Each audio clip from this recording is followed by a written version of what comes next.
Welcome to r/Malicious Compliance, where we share stories of people conforming to the letter, but not the spirit of a request. Thank you, friends, for subscribing to the channel, and for so many likes. The first story, I sued HOA and won. The second story, coworker thought her list was complete, but this is not true. The third story, mall management gave BS response that stores could only close if they asked us. And the first story is, SelfMetering flower pot defeats HOA. When I was in high school back in the late 90s, one of my teachers shared a story with the class in order to explain why we would have a substitute teacher in the next week. This is by far my favorite story in the vein of malicious compliance. My teacher was in his late 30s, married for only a couple of years, and over the summer he and his wife bought their first house together. As is typical, the house was in a development that had an HOA. While he wasn't thrilled at the idea of a meddling HOA, it is a necessary and unavoidable evil. He went through their CCRs with a fine-tooth comb and decided that while there was some stuff he wasn't a fan of, overall he could live with it, so they signed the papers and bought the house. About a week after they moved in, they got a non-compliance letter stating that the tree in their front yard was not an approved species and must be removed.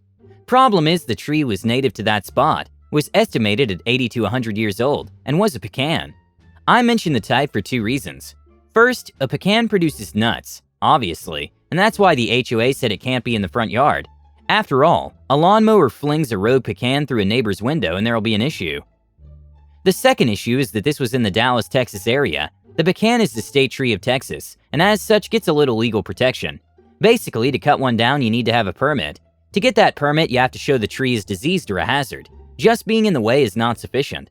My teacher is upset, as the tree is large, provides a lot of shade, and he likes eating pecans.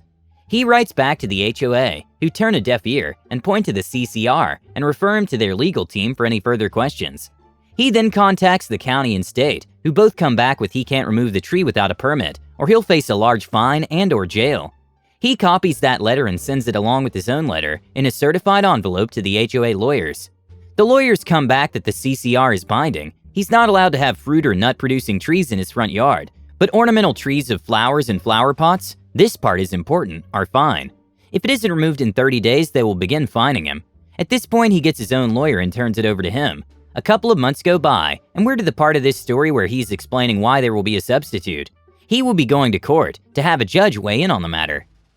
The next week comes, and after the court hearing, he comes in and says that basically he lost, as the judge ruled the CCR did apply, and the tree had to go. However, since it was a native tree at the time of development, the HOA would be responsible for all costs of removal, not him as the homeowner. I believe the law is that the trees can be removed so long as a permit is received.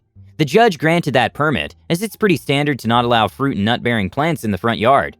Basically, the judge said the tree was okay to remove and gave permission, but put the responsibility onto the HOA since it had been in that spot prior to land development for housing. Now, most people probably would have let it go at this point. Sure, you lost the tree, but it isn't costing you anything. Not my teacher. The man decided it was time to protest the overreaching HOA and their absurdity, so he got to reading. After going through the CCRs thoroughly, he took a trip to Home Depot and bought some hose, fittings, and a nice Kohler toilet. He set the toilet up in the middle of the yard, right where the tree had been, and ran the hose and fittings to his outside faucet so that it was hooked up for water in it. Not hooked to his sewer. This is the front yard after all. He then dumped some potting soil in the bowl and planted some decorative flowers. It took a few weeks, but the non-compliance letter came in, stating he had house waste in his front yard, and it must be removed within 72 hours or he would be fined. He wrote back there was no house waste. They responded again, and he stated they needed to come show him where this supposed waste was. The next day, an HOA guy comes out and points right at the toilet and says it cannot be there. It's an eyesore. My teacher responded, "Sorry you feel that way about my self-watering flower pot, but I see nowhere in the CCRs that state what style of flower pot is or is not allowed." HOA guy gets verbally heated and threatens to call the cops, to which my teacher agrees. Having his bluff called, the HOA guy leaves. A week or so goes by, and the class I'm in is pestering our teacher every day for new stories on this. He said he got a letter from their lawyers, which he sent straight to his lawyer. His lawyer agreed with him that the CCR in no way, shape, or form puts any qualifiers or limitations on flower pots, and as the flowers are clearly visible, it doesn't constitute debris or trash in the yard. A few back and forth things happen between the lawyers, and then the HOA moves for a trial, which gets the same judge as before. The judge reviewed the case and dismissed it as frivolous. He did put in his remarks or decisions something along the lines of, while the defendant's choice of a flower pot is eye-raising and isn't traditional, there's nothing illegal about his use of a commode as art in his yard. The plaintiff has failed to demonstrate any sound reason this would violate existing rules and bylaws of their association. The next story is, make sure your list is complete. This happened a couple of years ago, at the restaurant where I worked at the time. I've always been a very hard worker, going above and beyond the call of duty, as it were. The customers always talked about how great I am at my job. The big boss liked how much I pitched in for extra tasks. Most of my coworkers liked that I would do the weird tasks that never seemed to get done otherwise. I would do these in random downtime throughout the day. No reservations for the first half hour of service today? I'll spend 30 minutes restocking, reorganizing shelves, taking those random things to storage, etc. Everyone was happy with this, except TT. TT was convinced that I not only hated her, but that I was personally out to get her fired for it. While I didn't particularly care for her personally, she mostly did her job, so I really couldn't be bothered to give her a second thought. One day, however, TT decided she had had enough of me not doing the things I should be doing, according to her. All those extra things just weren't important, and I should stop doing them, and instead focus on only the immediate needs. I guess so that she could go home earlier. We had an everybody leaves together policy. This meant we were all really good at helping out and getting things done, in a reasonable amount of time, at the end of the night. None of the extra things I did happened at the end of the night, because I wanted to go home too. She didn't see it that way. It wouldn't have mattered to me at all, since TT was in no way a supervisor, manager, or in any authority whatsoever. However, she went to the incompetent manager and complained that I wasn't doing my fair share. This was a total lie, but since IM didn't know anything about what was really happening on the floor, she believed TT, despite TT having been in trouble many times before with other managers for lying and for not pulling her weight. This led to a new policy. There had always been a side work list, complete with names, but we always used it more as a reminder to not forget anything than as a "this must be done by this person" list. Not anymore. Now we had to follow it to the letter, and once your list was done, you were free to go. I, along with the rest of the staff, was annoyed by this, since it seemed so petty. I started doing only the things on the list to the letter. Restocking wasn't on the list, since it wasn't an end-of-shift duty. I was watchful, and I began to use the last of everything just before TT would need it. She was amazed at how many more trips to the stockroom she was suddenly taking. Everyone else could see what was happening and found it hilarious. They joined in. One night about a week later, TT wanted to leave earlier than the rest of us, so she could get to her date. Normally, this would be no problem. Someone could do the side work that can get done early, and the rest of us pick up the slack later on. So TT did what we had always done. There was a catch though. She was doing my assigned work. By the time my last table had left, my side work was done. I cleared it with my immediate supervisor, who confirmed my list was done, and I left. When I got to work the next day, I was told by my coworkers that TT had been incredibly angry with me, cursing and yelling and throwing things angry. She had tried to get the supervisor to let her go, but lo and behold, her list wasn't complete. She tried to say we had switched, but everybody confirmed that no conversation had taken place between us.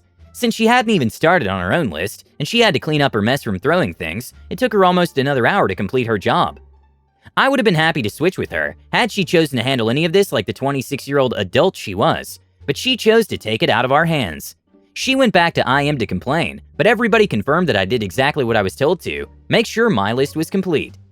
The last story is, in which I shut down the mall. This one comes from a number of years ago, when I worked security for the most popular mall in the area. It was the mall of choice of college students, suburbanites, and mall walkers alike. It at the time had 6 major retailers, 5 with 2 floors, a full gym, and about 50 stores besides, not counting the food court and kiosks. Now, this day fell on a Friday that began one of the worst winter storms the state has seen in decades. It was so bad that the city nearby declared a state of emergency. Anyone caught driving without a valid reason was given a ticket. Every cop car had a tow truck behind it, and in front of every cop car was a plow truck. Driving home after my shift, I spun out on the ice going 30 miles per hour. The road was 100% straight and flat. It was really bad, and people's safety was at stake. Now, as anyone in the business knows, malls have contracts with their stores on how long to stay open for, and if they're not open during those hours, they can be fined. So me working the closing evening shift before the night guy came by at 11 p.m. had a ton of people asking if they could close early, even before the storm hit. It was maybe 2 p.m. at this point. I, of course, radio the head of security asking him about it. He relays back that mall management, who have already gone home for the day, have decided to see how bad it gets before making a decision. Now, the director's shift ends at 2 p.m., but he decided to stick around to see how things went down. The sergeant was also on duty until 7 p.m., so it was the three of us. I think someone had called in sick that night, but I can't remember. As time went on, the mall became more and more deserted. The director became more and more concerned. He was a true man of integrity, absolutely concerned and dedicated to the safety of the mall and its tenants. That mall management wouldn't take heed to his concerned tone over the safety of the mall, and fact that it was pretty much deserted of anyone who would care if a store is open left him pretty depressed. He finally left at 4 p.m., with the word from management being the following: if anyone asks, you can tell them yes, that they can close early, but don't go around telling everyone. It was total BS. The rain was turning into snow, and the weather had the temperature falling to 10 degrees in the span of 10 hours. With that, the director hung his head and left. The sergeant, feeling useless as well, went to do paperwork he needed to get done, leaving them all to me, to hold down my empty, ice-covered fortress. I, however, had a different plan. I began walking the mall, stopping at every single store. If the manager wasn't already at the entrance waiting for me to come by, I would ask for them. The exchanges would look something like this. Me: ask me if you can close early and go home. Manager with confused look: why? Me in a flat tone: just do it. Manager, even more confused: can we close early? Me: yes, you can. Manager absolutely questioning what reality he was living in: why did you have me ask you? Me as I begin to walk away: my orders from mall management are not to tell anyone unless they ask me. Without fail, their faces would contort, trying to make sense of what I just said, and furthermore what I left implied. And within 20 minutes, every single shop in the entire mall was closed. So I locked up the entrances, cleared out any wandering patrons, and retired to the dugout. The sergeant left not too much longer. Without any words shared, the tension and stress said enough. I moved my car right next to the service entrance for the office and spent an hour and a half digging myself out once my shift came to a close. The rest of the story is, my first shift after this was the midday on Monday, and I just so happened to catch the director as he walked out of the offices to the security dugout. As soon as he saw me, he broke into a rare smile, which he tried to cover up. He couldn't say anything while trying to hold back his laughter and remain professional, but I heard through Sergeant Grapevine that mall management were initially trying to call the director out on the mall closing, when they said specifically not to tell people unless they asked. Well, prior to this meeting, a number of still confused store managers talked to the director during his morning rounds. I'm told he laughed pretty hard and was greatly relieved that I had found a loophole. So when mall management tried to call him out, he was able to, with a mostly straight face, relay to them that we had indeed only told people that they could close when they asked. Thing was, I went around telling everyone to ask me. Thank you for watching. If you want more stories, don't forget to subscribe and turn on notifications. Bye!